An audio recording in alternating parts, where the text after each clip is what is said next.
Marisa Peer is a motivational speaker and the leading celebrity therapist, named Britain's Best Therapist by Tatler magazine. She went from growing up as a teenager struggling with an eating disorder for 20 years to becoming a highly paid psychotherapist and hypnotherapist and a best-selling author of 4 books. And today we're going to learn her best advice on how you can use your language to empower you. Rise and shine, it's Entspresso time! I wake up every morning. Espresso keep me going. I wake up every morning. Hey, it's Carmichael, and every morning I bring you a shot of Entspresso to help you start your day with confidence and believe in yourself. So good morning, I believe in you, and let's do this. Over to you, Marisa Peer. In powerful language, you can never say you're going to fall, you're going to mess that up, you're going to ruin everything. That's just not going to work out. You have to say the opposite. Okay, I've only got 10 minutes to prepare my speech. I only need 10 minutes. I've only got 10 minutes to get there. That's exactly how much time I need. And if I'm late, I wasn't supposed to be there on time. I have a belief now when I get to a party late, it's because I wasn't meant to get there early. I no longer go, oh my God, I'm so late. This is going to be terrible. In fact, I was recently going in a cab across town to get a train to work with a football team. And we got stuck in traffic. And so I was playing a game. I thought, oh my God, I'm going to miss the train. This is terrible. I'm going to ruin my reputation. The team are going to be so upset. And I felt really sick. And then I started to say, the trains run every 20 minutes. It doesn't matter. What's 20 minutes? My material's so great. They have lots of time. After all, they finished practicing at 3 o'clock. And it was fine. So all the way there, I was playing a game, and I actually got the train on time, but they really wouldn't have minded. But I could have ruined my day, made myself panicky and sweaty by going, oh my God, I haven't got enough time, and now it's all ruined. And it's never ruined. You can come back from anything. And then I worked with a client who had cancer and had to go into this MRI scanner. And every time I saw him, he said, I can't do it. I can't get in that scanner. And I said, well, I feel like I'm in my coffin. I feel like it's a premonition of my death. And when I get in the scanner, I think, well, I've got cancer and I'm going to die. And I said, well, I freak out. I press the button, I have to come out. And they keep saying, look, you've got to, I can't even be in there for 2 seconds, which is not true. When people say, I can't do it for even a second, he probably was in there for a few minutes. I said, look, the words you say to yourself in that scanner, this is a premonition of my death. I feel like I'm in a coffin. I feel like I'm suffocating and I can't do it. That's a blueprint. And your mind doesn't like those words. So how about these words? How about saying, I'm in my bed at home and I'm just so chilled and I could lie here for hours. I'm chilled, I'm relaxed, I'm blissed out. You must use words that make a picture. You can't go, oh, I'm okay really. I'm quite good, I'm not bad, this is okay. Because when I say the words okay, not bad, where's the picture? There's no picture. It's what I call fluff. When you say I'm chilled, I'm blissed out, I'm ecstatic, I'm just lying here and I could do this for hours, it's just so cool, the mind goes, you're right. And when you go, I'm in a coffin and I'm suffocating, the mind goes, you're right. See, here's the great thing. You can choose any words you like. You can go, well, we're all going to be negative, and this half's going to be positive. That's your choice. You know what you can't choose? What you do to yourself when you say, I'm an idiot, I'm a moron, I'm a retard, I've got rocks for brains, everything goes wrong. Who would ever like me? I've got cellular, I'm a single parent, I've got no chance. Blah, blah, blah. I didn't go to college, so I couldn't possibly do what you do. I got kicked out of college, by the way, so you can definitely do what I do. And it was the best thing that ever happened to me. I can look at my life and say being fired, being dumped, and being kicked out of college, thank you, God, for putting that in up to me, because it changed my life. It was the best thing. Rejection has been one of the best things that ever happened to me. Being the least favorite kid, if I could have my life again, I'd go back and be the least favorite kid, because I thought, I'm going to show my parents that I'm something. And if I was the favorite, I wouldn't have done that. I would have had a totally different life. What you choose to focus on becomes your reality. There are a million reasons why your business will not work. A million reasons. And if you tell your friends and your family about your idea, they'll come up with a million more reasons why your idea won't work that you didn't even consider before. And there are 8 reasons why your business will work. Unsuccessful people focus on the million. Successful people focus on the 8. What you choose to focus on becomes your reality. So as I'm filming this video, we're in the middle of the COVID pandemic. Everything's been shut down. Nobody's traveling. Everybody's trying to stay safe, stay indoors. And a lot of people are stuck in chaos and anxiety and complaining mode and focusing on all the things that are not working. So there's lots that is not working in my business right now. My speaking went to 0. Right, I was getting paid to speak at a whole bunch of different high-profile events, and especially in the past 6 to 12 months, it was really taking off. And I was getting flown, across the country doing my biggest ever speaking gigs, and now it all came down to a 0. And it's easy to say, well, the momentum's gone now, and how am I going to start over? It's been months of this now, and maybe I'll never get it back. My dancing business at 0, right? I own Toronto Dance Salsa. It's the largest dance school for salsa dancing, maybe North America. And, we'll teach up to 5,000 people a year how to dance salsa. And the government has mandated that my business is closed because we can't keep apart, right? You're going to be dancing with strangers, which will help connect the virus and spread it even more. That business is the worst possible business to be in for being in the COVID era. So the business is at 0 right now. And it's easy just to think about all the negativity that is happening right now, let alone just people in my country and my community and around the world who are struggling and suffering and have, thank God nobody's had any health issues in my family or super close friends of mine. But it's easy to focus on all the negative. I would be right to. None of them are lies. It's all factually true. But instead, the default mode that people need to adopt is, okay, what can I do with what I have? Stop focusing on what you don't have and what is not here anymore, and instead focus on what can you do with what you do have. That puts you in a position of resourcefulness. That puts you in a position to be able to go and solve the problem. So what have I done? Well, I focused on my YouTube channels. I'm home, I'm not traveling, I'm not dancing, I got nothing else to do, so let's focus on building my YouTube channels. And my main channel has grown 4 times the number of daily subscribers. That's crazy. That's a channel that has 2 million subscribers. It's not just some startup channel that's getting 1 subscriber a day, and now it's 4 subscribers a day. Woohoo. 4 times the number of daily subscribers on my main channel going through this COVID pandemic right now. Because I focused on it.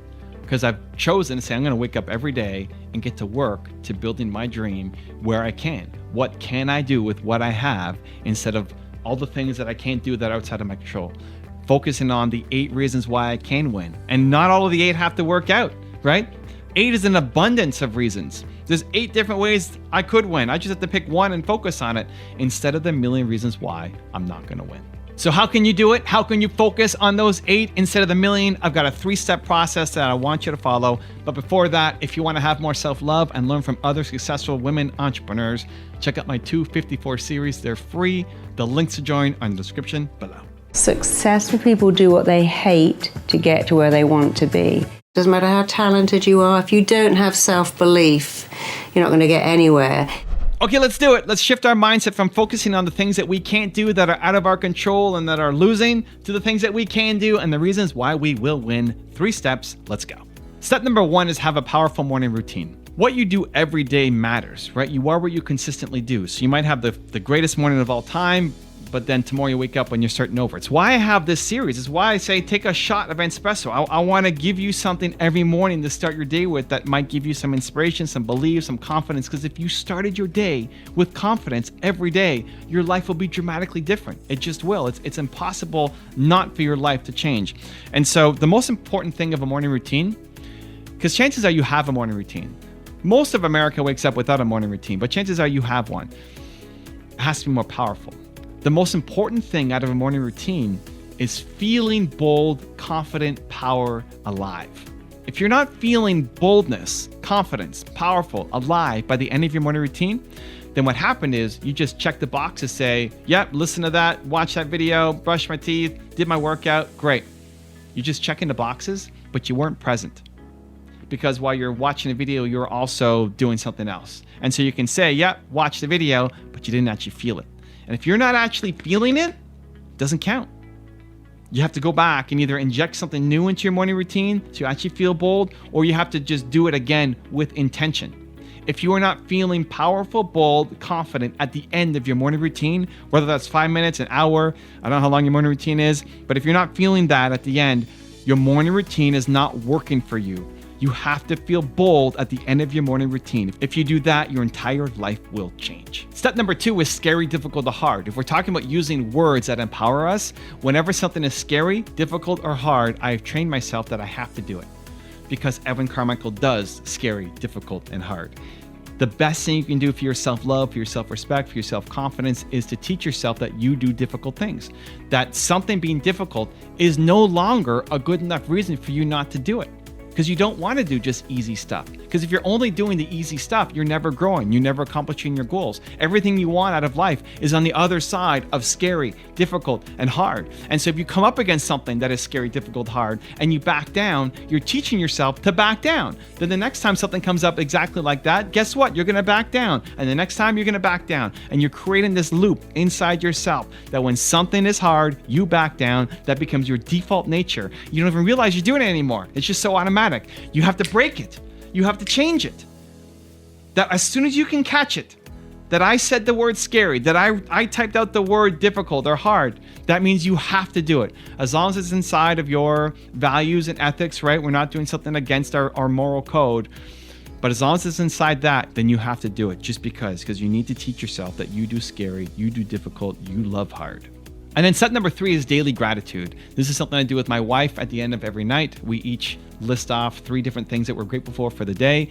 And one, it's a great just connection. So if you're married or you have somebody close to you that you can do this with, it's great connection to them to know what they value, and also introduce some other things that you might be grateful for as well that you weren't even thinking about.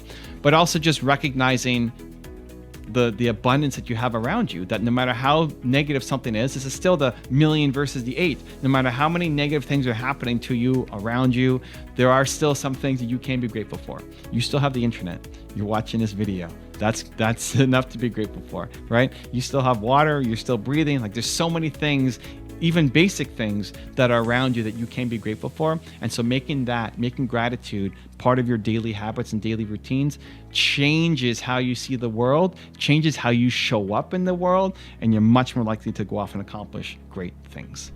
Now, I've got a really special bonus clip that I think you're going to enjoy. But before that, question of the day, I want to know 3 things you're grateful for. Let me know. Share some love. Put it down in the comments below. And your list might also inspire some other people as well. And if you made it this far in the video, you're still here watching, Believe Nation, we don't just watch videos, right? We do something about it. If that's you, if you're gonna promise right here, right now, today, commit to take action after watching this video, give me a hashtag Believe down in the comments below and tell me where you're from as well so I can celebrate you. Christy talked about affirmations. Abundant thinkers understand the power of I am. Anything after the word I am is true to your unconscious mind, Michael. Anything. Anything after I am. Anything. Anything after I am. Even if you know it's not true, your conscious mind will believe it. Anything after I am. So the use of affirmations is very intentional and very consistent.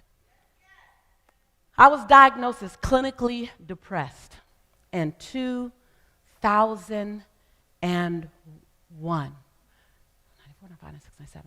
1998, I'm sorry. I was diagnosed as clinically depressed. It didn't make sense. I had been in a relationship, I was engaged to get married, and my fiance, who I did not know at the time, was bipolar. And he'd stopped taking his medicines and under the belief system that love can cure anything. And so I ended up being picked up and thrown 3 feet across the room, and I ended up being choked until I passed out.